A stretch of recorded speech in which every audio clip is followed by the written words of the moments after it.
nous allons aborder le troisième point de cet exposé. Le troisième point, comme je l'avais annoncé, nous allons essayer de répondre à la question de savoir d'où est venue la mort d'Alain Moloto. Oui, il faut être quand même conscient que nous, Congolais, nous sommes quand même forts un peu dans les spéculations. Ça, il faut les reconnaître. Parce que lorsqu'il y a un cas, lorsqu'il y a une situation, chacun parle quand même de sa manière. Hein? Il y a des gens qui ont cité les noms. Celui-ci cite les noms de X, l'autre cite les noms de Y, l'autre là. Bon, donc, moi je pense qu'on doit quand même avoir des informations sûres. Lorsqu'on cite les noms des gens, on doit un peu avoir des informations certaines. Pourquoi? Parce que ces gens qui l'ont tué, quand ils suivent ces histoires, quand ils suivent certaines spéculations qui ne cadrent pas avec la réalité, parfois peut-être qu'ils se moquent encore plus de nous. Mais nous devons au moins être quand même conscients de ce que nous sommes en train de faire, de ce que nous sommes en train de dire.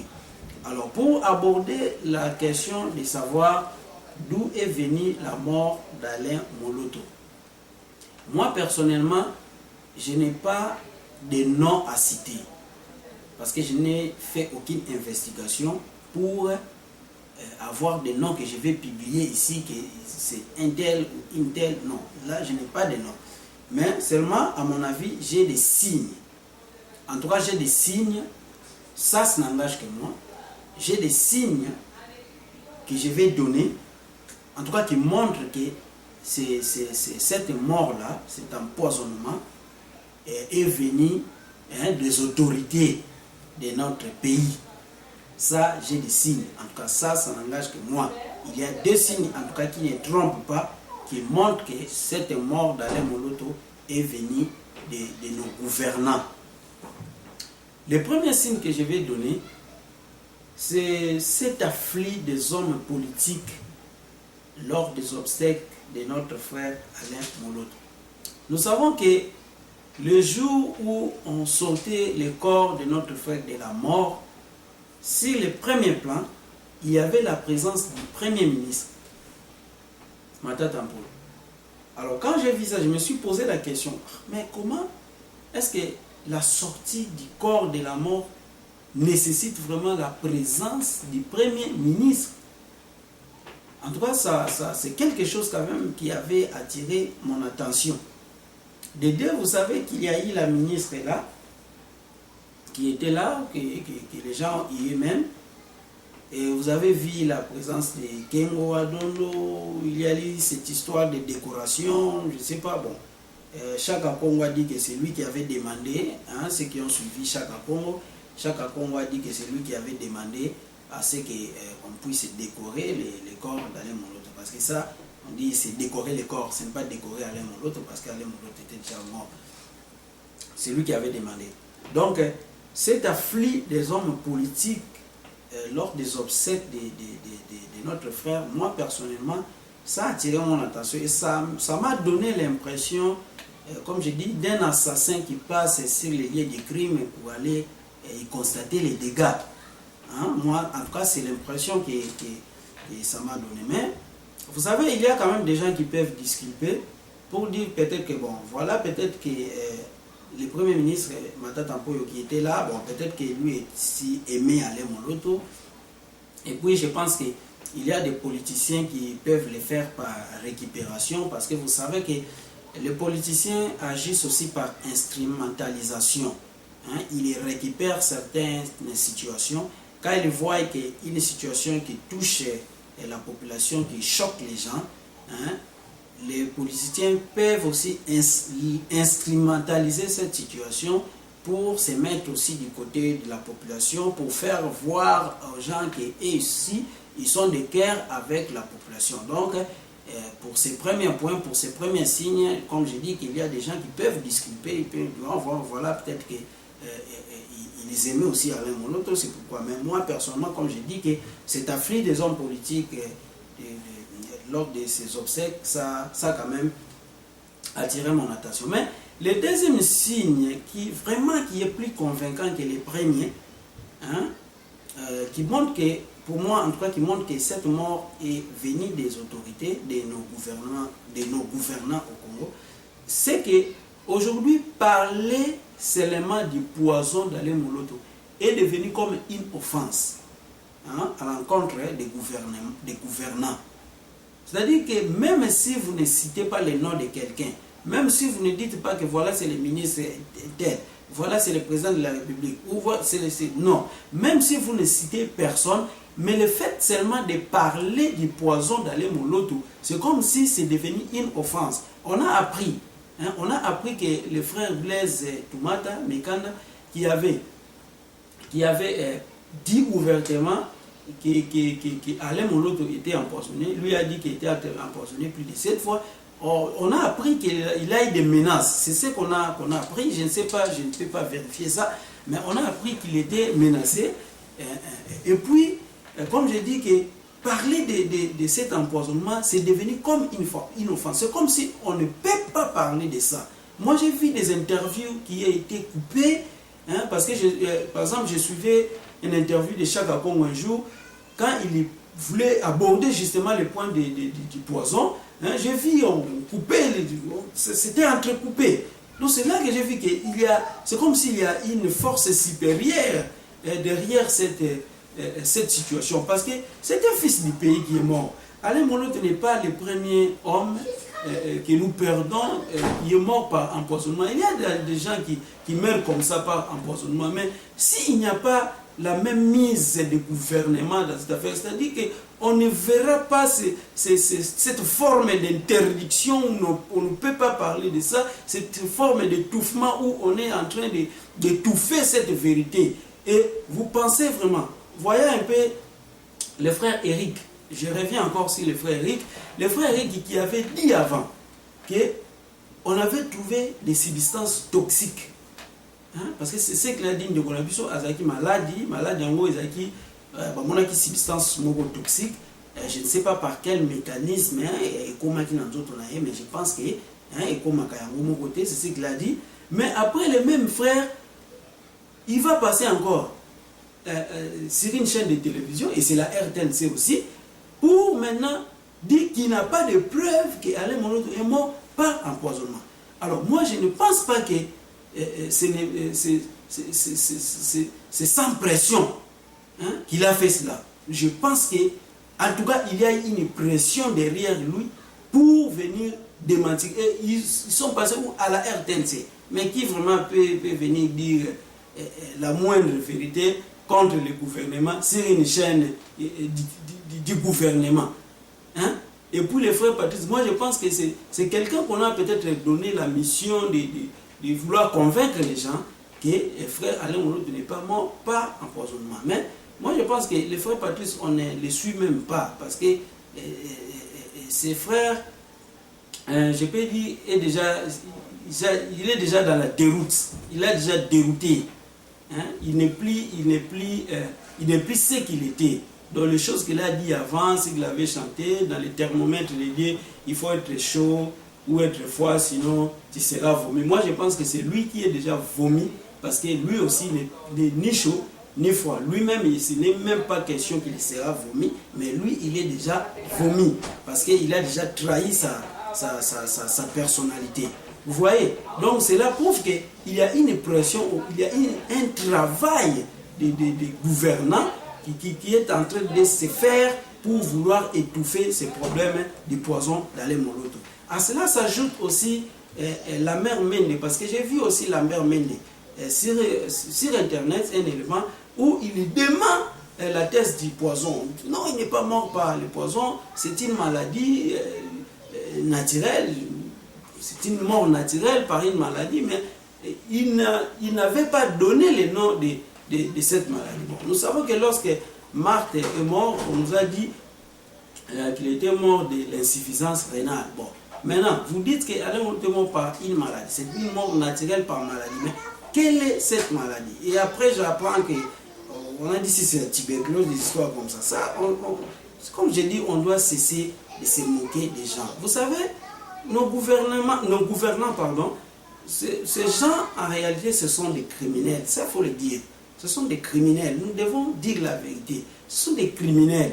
Donc, raison pour laquelle, tu vois, ils veulent rester au pouvoir, ils veulent rester là, ils ont l'intention de modifier la constitution pour rester. Parce qu'ils savent qu'aujourd'hui, s'ils ne sont plus là, et si vraiment il y a une injustice, c'est-à-dire tous les crimes qu'ils sont en train de commettre, tous les crimes qu'ils ont commis seront mis à nu.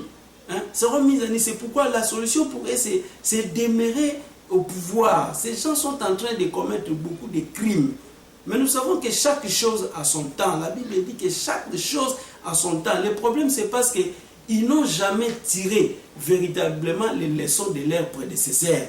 Donc ce que les Mobutu ont fait, ce que les Idi Amin Dada ont fait, ce que les Bokassa ont fait, ce que les Idriss Déby ont fait, les Samuel Doe ont fait. Donc ils continuent à marcher sur les mêmes traces. Ils n'ont jamais vraiment eu véritablement les leçons de leurs prédécesseurs. Hein? Par exemple, un homme comme Kabila. Vous voyez un homme comme Kabila, c'est un criminel. Il tue beaucoup. Hein? Ce sont des choses cachées, des choses qu'on ne connaît pas, comme on dit, des secrets de polichinelles, mais ils connaissent beaucoup de choses, ces gens. Hein? Un homme, par exemple, comme Kabila, aujourd'hui, s'il doit être jugé, s'il n'est plus là, s'il doit être jugé, moi j'ai toujours dit que si cet homme aujourd'hui doit être jugé, hein, il aura beaucoup de chefs d'accusation. Mais le premier chef d'accusation que moi je considère pour lui, c'est d'abord usurpation d'identité. Parce que ce monsieur en réalité, c'est un usurpateur d'identité. Hein, je prends seulement un cas. Comment un homme, rien que son lieu de naissance, c'est un problème. Vous savez qu'on évoque 4 lieux de naissance pour la même personne. Lorsque Vital Kamerhe était visiblement avec eux, dans son livre intitulé « Pourquoi j'ai choisi Kabila », il avait évoqué un village, je ne sais pas, Fizi, comme étant son lieu de naissance. Un homme avait dit aussi, il avait évoqué Ewabora comme son lieu de naissance. Les autres disent il est né ici à Mpiki. Les autres disent aussi il est né à Lulengi. Une seule personne, 4 lieux de naissance. Donc cela veut dire que c'est un usurpateur d'identité. Donc un tel homme, s'il faut le juger, on doit d'abord le juger comme un usurpateur d'identité parce que quand vous avez déjà 4 différents lieux de naissance, cela montre que l'identité que vous avez n'est pas vraie, n'est pas votre identité. Ouais. Donc il y a beaucoup de choses qui sont, beaucoup de crimes qui sont être commis dans notre pays, mais comme on dit que chaque chose a son temps. Vous savez, Belchastar avait lu les critiques qui étaient inscrites sur les tableaux. Compter, peser, diviser. Donc c'est-à-dire, eux aussi, ils doivent commencer à compter, à peser et puis à diviser. Parce que Dieu a compté déjà les jours de leur règne, il a divisé. Hein? Vous voyez? Donc ce sont des criminels. Donc moi je crois avec ces signes, surtout les deuxièmes signes, en tout cas je suis vraiment convaincu que cette mort-là est venue de ces autorités-là, parce qu'il y a eu des menaces, même quand le frère était encore vivant, il a eu beaucoup de menaces, c'est ce qu'on a appris. Hein? Vous voyez, mais comme je dis que chaque chose a son temps. Il y a beaucoup de problèmes dans notre pays. Par exemple, la fois passée, c'est encore Coutinho, on dit que AVC, paralysie du côté gauche, vous voyez, Diomi Ndonga là aujourd'hui, emprisonné, pourquoi? Oh non, voilà, aujourd'hui on l'accuse d'avoir violé les mineurs. Mais les André Kimbuta et les autres là, qu'est-ce qu'ils font? Hein? Même si c'est vrai que Diomi Ndonga là, a violé des mineurs, si c'est vrai, mais ce qu'ils font, c'est la même chose que font les autres là, les André Kimbuta, les Francis Kalongo, c'est ce qu'ils font. Mais puisqu'ils sont du côté des gouvernants, du côté des pouvoirs, donc, ils ne peuvent pas être poursuivis aujourd'hui par la justice. Donc, tout cela, c'est lui qui ose de parler contre les régimes en place. On va chercher des astuces pour l'arrêter, pour l'emprisonner injustement, pour l'incarcérer. Vous voyez, ce sont des choses qui sont en train de se passer dans notre pays. Vous voyez un peu un cas. Par exemple, la fois passée, j'ai suivi un député national, comme on les appelle, député national, qui était tabassé à mort par les policiers. Un député qui est allé intervenir pour un problème de terrain, et par exemple les mamans qui font leur chat à Kingabwa, et puis on devait vendre ces terrains, les mamans ont plaidé leur cause devant député pour qu'il vienne intervenir. Arrivé sur les lieux, il a été tabassé. Dites-moi un peu, un député qu'on tabasse comme ça, député national, qui a l'immunité parlementaire, on le tabasse comme ça chez les policiers. Dites-moi si l'ordre n'est pas venu de la haute hiérarchie. L'ordre doit nécessairement, en tout cas, doit venir de la haute hiérarchie. Donc, voilà ce qui se passe dans notre pays. Mais, comme je dis que chaque chose en son temps, les sangs, les vies des hommes qui sont en train de se passer comme ça, les hommes qui meurent comme ça, en tout cas, ça ne restera pas impuni. C'est comme j'avais dit au départ que la volonté permissive de Dieu ne supprime pas la culpabilité du coupable ou la faute du coupable. Donc même s'ils veulent étouffer cette vérité, ils veulent toucher la vérité sur la mort de notre frère, mais je sais que leur culpabilité, comme la Bible dit, ton péché te suivra. Leur péché te suivra.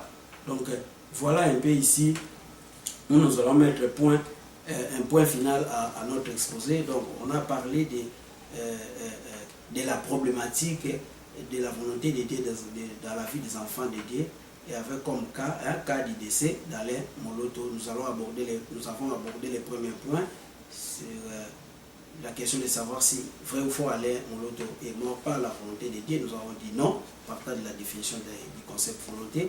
Un enfant de Dieu peut être tué par le poison. Nous avons dit oui, selon que Dieu le fait ou pas. Et d'où est venue la mort de Alain Moloto? Ma réponse est que selon les signes que moi j'ai vis, j'ai compris que cette mort est venue des autorités de notre pays. Donc que Dieu vous bénisse. Merci pour avoir accordé le maximum de temps. Oui, c'est encore possible de reconstruire ce beau pays. Il n'y a que l'espoir qui réussit cette nation bénie. C'est encore possible, la grâce est disponible, et même quand c'est pénible, rien n'est impossible. Il y a de l'espoir pour ceux qui croient au nom de Jésus-Christ. C'est encore possible, la grâce est disponible, et même quand c'est pénible, rien n'est impossible. Il y a de l'espoir pour ceux qui croient au nom de Jésus-Christ, au nom de Jésus-Christ. Alléluia. Il est capable de tout. Rien n'est impossible à Dieu.